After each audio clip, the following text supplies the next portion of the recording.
mi grupo Andrés Gómez, José Miguel Mendoza, Jorge Andrés Rincón y Santiago Uribe Jaimes, les vamos a presentar nuestro proyecto que trata del diseño y construcción de un robot de combate para una carrera y pelea. Como contenidos tenemos en primera instancia la justificación, luego los objetivos donde se encuentran los generales y específicos, estado del arte, marco teórico, bosquejos, actuadores electromecánicos, el diagrama de cuerpo libre de una llanta, la elección de batería de un motor, las simulaciones del circuito, los mecanismos, el mecanismo, los procesos de manufactura, los planos y la bibliografía. Como justificación, tenemos que los proyectos integradores son una buena manera de explotar las capacidades de los estudiantes y los lleva a desenvolverse en una realidad donde los estudiantes se encuentran con la construcción de diferentes prototipos y aplican los conceptos aprendidos en diferentes materias y de manera autónoma a la vida real. En este caso, este proyecto lo lleva a aplicar el concepto de robótica, un concepto muy desconocido para algunos estudiantes del actual semestre de Ingeniería Mecatrónica. Como objetivos tenemos el objetivo general, que es crear un robot de combate con ciertos parámetros de restricción dados por el docente de la materia, que participe en una pelea y una carrera con los integrantes de los diferentes cursos de la materia mecanismos de la Universidad Autónoma de Bucaramanga.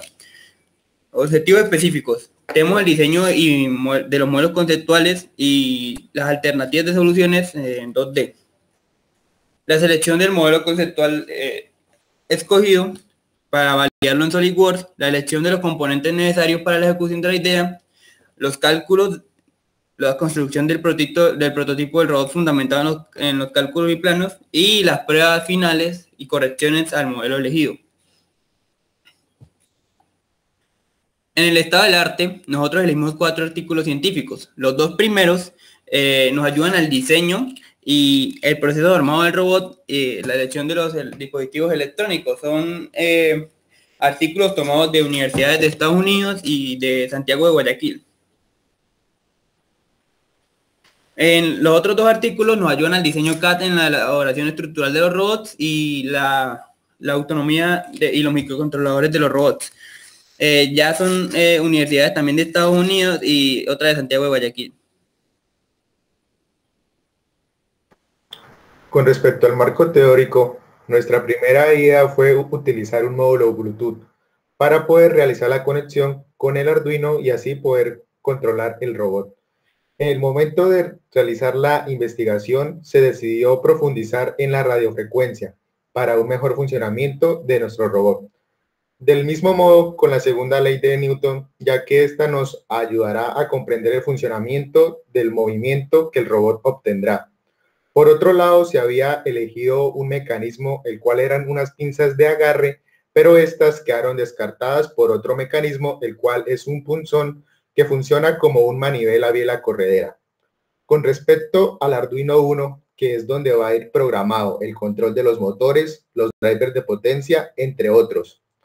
Y por último, en la investigación sobre la fuente de alimentación de nuestro robot, para la cual se utilizará una batería LiPo, ya que éstas mantienen mejor su carga nominal y dan una mayor continuidad de energía en el robot.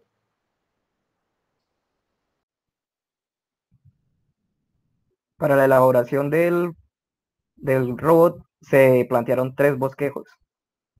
La primera propuesta es un modelo circular que cuenta con una sierra a lo largo de todo su chasis. La segunda propuesta es una en forma de rectángulo con 2 ruedas y una rueda que da la dirección. Esta cuenta con el arma principal, que es una pinza. Y por último, la tercera opción se puede decir que es una evolución de la segunda, que en vez de contar con una pinza, cuenta con un punzón. Una de las principales ventajas de la tercera propuesta es que tiene gran estabilidad, bajo consumo de potencia en las armas, cosa que podemos ver muy distinto a las otras 2, ya que si queremos coger otro robot, se necesitará demasiada fuerza en la pinza, al igual que en la sierra si queremos cortar otro robot. También tiene una velocidad muy alta, ya que nos enfocaremos en que esos motores puedan llegar a altas velocidades el robot, y que debido a su complejidad del control, pues es difícil manejarlo. Entonces, haciendo una tabla de cualitativa, pues llegamos a la conclusión que la mejor calificación fue para la propuesta 3, que fueron de 4.5. Bueno, actuadores electromecánicos. Entonces, en esta parte, pues hablaremos como tal de los elementos, los componentes que vamos a actuar para esta parte electromecánica, que es lo que va a hacer como tal hacer que accione nuestro robot.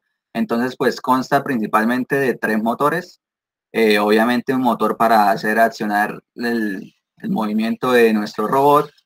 Entonces, 2 son para las ruedas y el otro motor es para el accionamiento del mecanismo que se adaptó como arma o como ataque, como lo pensamos, con un manivela y la correa, que más adelante explicaremos. Entonces, pues, ahora, como estamos usando, pues, motores, entonces, cada uno de estos motores requiere de su controlador, puente H, que me permita ajustar el giro y, bueno, que me permita ajustar estos motores al cerebro, que en este caso va a ser Arduino. Entonces, pues, ¿por qué escogimos este controlador? El controlador de esta referencia BNH2SP30, porque a la hora de, bueno, sentarnos a analizar y pensar qué motor íbamos a usar, que tuviera en su ficha técnica unas RPM aceptables, entonces nos dimos cuenta cuando escogimos este motor que tiene un torque en 1 kilogramo centímetro, este motor reductor de 540 RPM, nos dimos cuenta que tenía pues en su ficha técnica ciertas características de corriente que tenía que nuestro controlador de motor tenía que aceptarlas, tenía que tener incluso un poquito más para que no pudiera dañar el motor o incluso dañar el Arduino. Entonces nos dimos cuenta que este controlador era capaz de aceptar esa corriente máxima o a máxima eficiencia que cuando esté funcionando el motor, pues la pueda soportar. Entonces, eso es para la parte de esos 2 motores de las ruedas. Y para el otro motor, a la hora de elegir el motor del mecanismo, queríamos no tanto como velocidad, sino queríamos más como fuerza. Entonces, por eso empezamos a buscar motores que se ajustaran a esa necesidad, a lo que queríamos. Entonces encontramos de un torque de 4.2 kilogramos centímetro con estas RPM, que pues no es tan lento que digamos. Y pues como nos dimos cuenta que la corriente máxima que en la ficha técnica nos arrojaba, buscamos un puente H y nos dimos cuenta que no era tan alta esa corriente máxima que emitía el motor. Entonces podemos meter un puente H que no era tan eficiente, y este es de menor costo, más económico que el anterior. Entonces, pues para hacer uso de este motor, lo que hicimos fue usar un control de PlayStation 2, en el cual iba a ser, pues está la parte emisora y la parte receptora.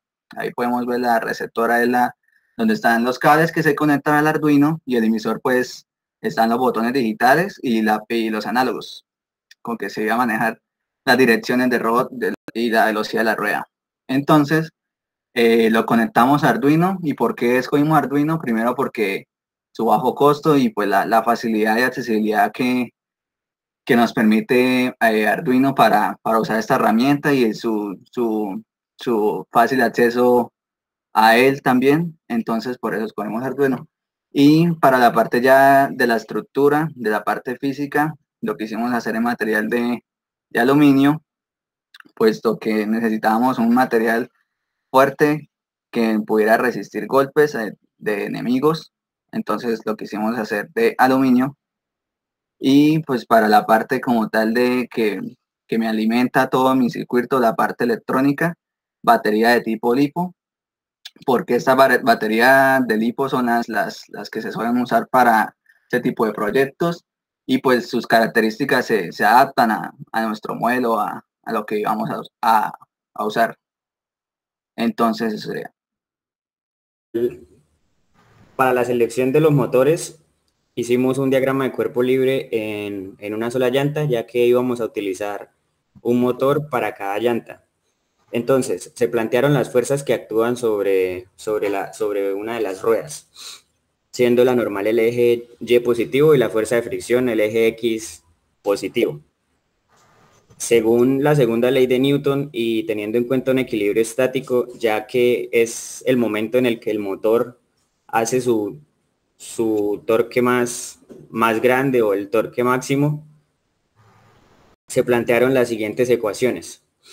Una sumatoria de fuerzas en X, que es igual a la fuerza de fricción Fr menos la fuerza impulsora F, que debía dar 0. La sumatoria de fuerzas en Y, que es la normal menos el peso, igual también a 0, pues es un equilibrio estático. De la sumatoria de fuerzas en X se despejó la fuerza impulsora, que es lo que necesitamos para calcular el torque del motor, y nos dio que es igual al coeficiente de fricción estático por la normal. Y de la sumatoria de fuerzas en Y se despejó la normal, teniendo pues así que la normal era igual a masa por la gravedad. Por lo tanto, la fuerza impulsora iba a ser igual al coeficiente de fricción estático por la masa por la gravedad. Con esta fuerza calculamos el torque, que es fuerza por distancia, y en este caso la distancia iba a ser el radio de la rueda, pues el motor iba a estar conectado a la rueda en su centro geométrico. Entonces nos quedaba que el torque iba a ser igual al coeficiente de fricción estático de la rueda, a la masa, por la gravedad, por el radio de la rueda. Todas estas pues, valores conocidos, valores que ya sabemos. La masa la conocemos por el modelaje en SolidWorks, y pues el resto son entre constantes y medidas de diseño. Posterior a esto, se eligió la batería del robot teniendo en cuenta dos características. La primera de ellas es que la batería debía tener o suministrar un voltaje menor al voltaje al que normalmente trabajan los motores. ¿Esto por qué? Porque se sabe que en la ficha técnica de los motores el voltaje que la empresa diseñadora entrega no es el voltaje en donde se tiene la mayor eficiencia del motor. Por esto se buscó un voltaje menor. Y lo segundo fue una comparación entre el producto del coeficiente de descarga C de la batería por los miliamperios por hora que esta entrega, y el producto entre la corriente pico, la corriente que consume el motor cuando está venciendo la inercia estática. Entonces, sabiendo pues estos datos, se debía plantear que el producto entre el coeficiente de descarga y los miliamperios por hora debía ser mayor o igual a la corriente pico de los motores. Como se tienen dos motores, entonces se debía multiplicar esta corriente por 2. Sabiendo pues que el producto de la corriente pico de los dos motores daba 11 amperios, elegimos una batería que encontramos que se comercializa actualmente de 1000 miliamperios por hora y de un coeficiente de descarga C igual a 20. Siendo 20 bastante mayor que 11, pues buscábamos un factor de seguridad bastante amplio.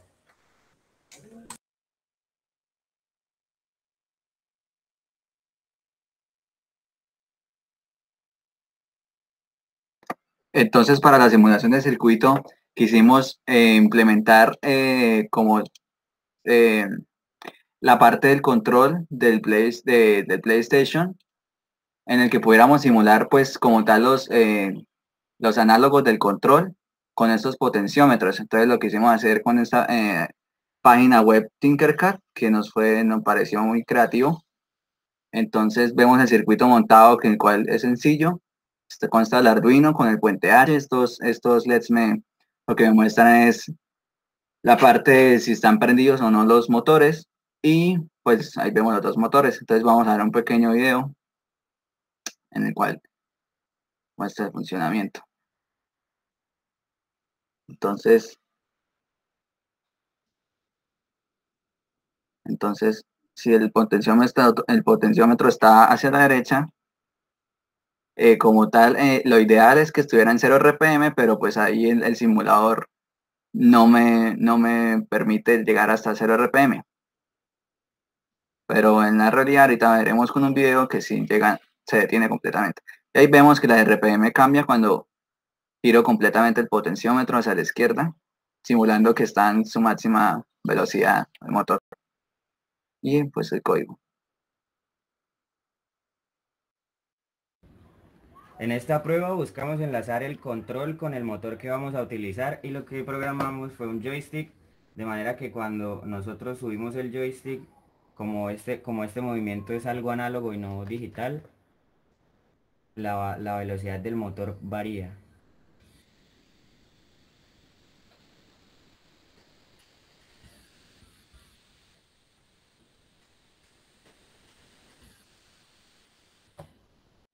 En este video se aprecia pues muy claramente lo que ahorita mostré en Tinkercad, pero obviamente algo más real, ¿no?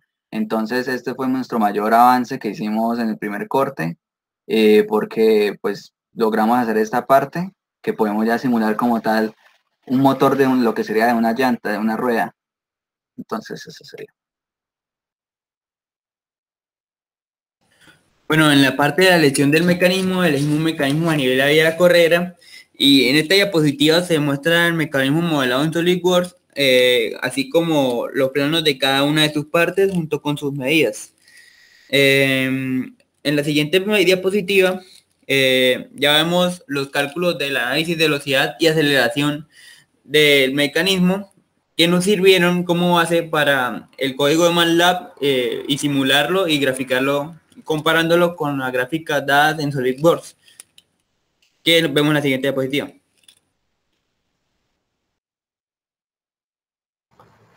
Como se puede ver en los análisis gráficos del mecanismo del manivela de la correa, se hizo la comparación entre el software de SolidWorks y el software de MATLAB. Las que están a la parte izquierda son las arrojadas por el software SolidWorks. La primera, que es las de velocidad, y la de abajo, que es la de aceleración. Las de la parte derecha son las de MATLAB, en donde se pueden notar que sus figuras son iguales y pues se puede llegar a la conclusión que las ecuaciones planteadas en el mecanismo del manivela y la correa estaban de manera correcta.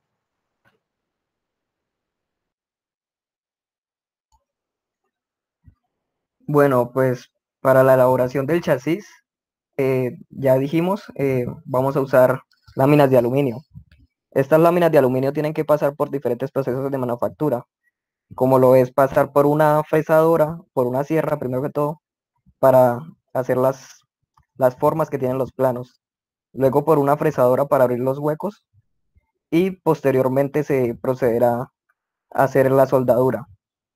Como llantas se eligieron unas llantas de robot Sumo. Estas llantas están hechas en silicona y son apropiadas para esta tarea, ya que permiten una gran tracción y son muy buenas frenando, pues en el caso de que el robot vaya a salirse del ring, pues pueden frenar muy bien. Entonces estos son los planos de cada pieza. Como podemos ver, los planos se encuentran en milímetros y estas solo tienen las cotas de ensamble. Entonces este es el plano del chasis y el de la rueda, como ya mencioné anteriormente. Los planos de la rueda, las medidas de la rueda, el Arduino, los puente H's, todas estas son medidas ya estandarizadas, pues vienen de fábrica. Por último, pues este es un explosionado con todos los componentes mostrados. Por último, vamos a ver el video final del prototipo.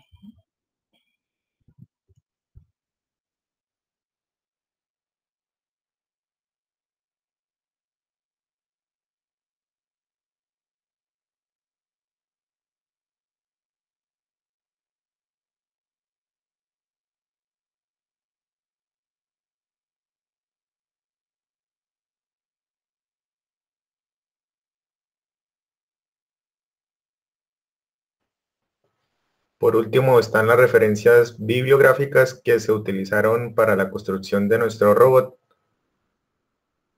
Y eso sería todo por hoy. Gracias por su atención prestada.